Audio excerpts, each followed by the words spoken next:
समाचार पे मैं आप सभी का स्वागत है। अभी एक वीडियो बनाए थे और तीसरा डालने के लिए उसे डिलीट करना पड़ गया। बीच में अधूरा बात रह जा रही है, 50 वीडियो बनाना पड़ रहा है। शॉर्ट में बता देते हैं कि कोई भी समाज जो भी बच्चे करते हैं वो समाज का ही देख के करते हैं और ये एक दिन में नहीं बनता है। एक महिला साहिल मदर ये बोल रही हैं कि उनके बच्चे के साथ न्याय होना चाहिए, जैसे निर्भया की मदर बोलती थी और अदर मदर जो जस्टिस चाहती हैं, लड़ती हैं, जो अपने अधिकार के लड़ता है, जो उनका राइट। दूसरे तरफ एक पेरेंट जो अपने बच्चों के हरकतों की वजह से ये सोचते रहते हैं कि अब इनका क्या होगा। कि एक लॉयर के लिए कुछ भी संभव है जहाँ कानून है, पूरी धरती पे जहाँ जहाँ कानून है। जजमेंट और जस्टिस एक कुशल अधिवक्ता पर ही डिपेंड करता है और एक कुशल जज पे जिसके पास नॉलेज हो। उनके हाथ में है कि वो सही जस्टिस दे दें, उनके हाथ में है कि न्याय से खिलवाड़ करते रहें। तो हम यहीं बैठे बैठे आर्गुमेंट कर दें, जो होना हो।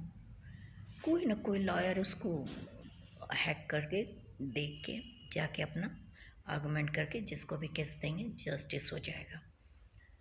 1.5-2 लाख केसेस जो हम वो किए हैं उसमें बहुत सारे कुछ ऐसे जजमेंट्स हुए भी हैं जहाँ केस क्लोज्ड होने वाले रह चुके हैं, वहाँ पे भी अच्छे जजमेंट्स हुए हैं, हम देखे हैं। और जहाँ लोग मनमाना किए हैं वहाँ का दुर्गति भी हम देखे हैं। बात सिर्फ इतना है मेरे कहने का कि वो बच्चे जो गलत काम किए, जिसको साहिल की मदर आवारा बोल रही थी, हम नहीं जानते वो उनका नाम क्या है। बहुत तबीयत खराब होने के देखे भी नहीं, बस हम सोचे इस पर कुछ बोलना चाहिए ह्यूमन राइट्स प्रोटेक्शन आर्मी के अंतर्गत। तो हम बोल रहे हैं ये कि वो बच्चे ऐसा रील्स बना रहे थे। रील्स की बीमारी है आजकल, इसलिए है कि जो सभी मेहनत करके कमाते हैं वो इजीली कमा रहे हैं और इसी तरह स्टंट से जीवन को अपने बाधा डाल के। कुछ बच्चों को ये भी नहीं मालूम है रील्स होता क्या है।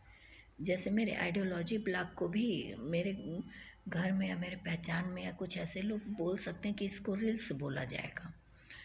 रील्स और आइडियोलॉजिकल लेक्चर्स में थोड़ा डिफरेंस होता है।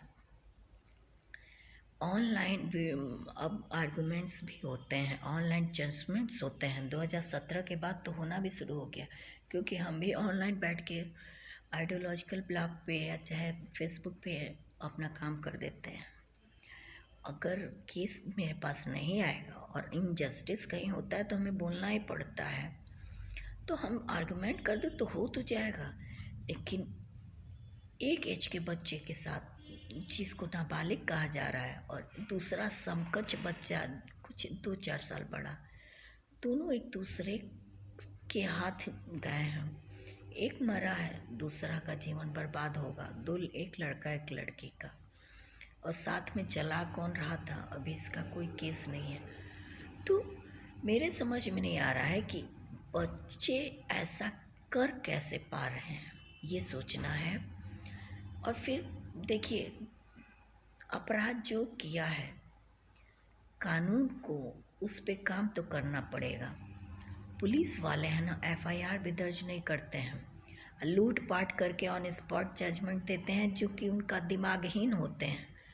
पब्लिक को कानून का कितना जानकारी है, कुछ नहीं। दिमागहीन पब्लिक के कानून में प्रवेश होते ही बहुत सारे दुविधाएं आई, बहुत सारा मामला इनजस्टिस का जस्टिस के रूप में घटा। तो इसीलिए पारंगत कानूनवेत्ता ही जज या वकील माने जाते हैं। इसके लिए ये ज़रूरी नहीं है कि जैसे हम एक टाइम अपने लॉ LLB 2008 में कर रहे थे, कोर्ट में पता चला ज़्यादातर ना ऐसे फालतू हैं जो केवल कुछ नहीं जो कर पाते हैं, वो कानून की पढ़ाई नकल मार के कर लेते हैं, कोर्ट में बैठ जाते हैं।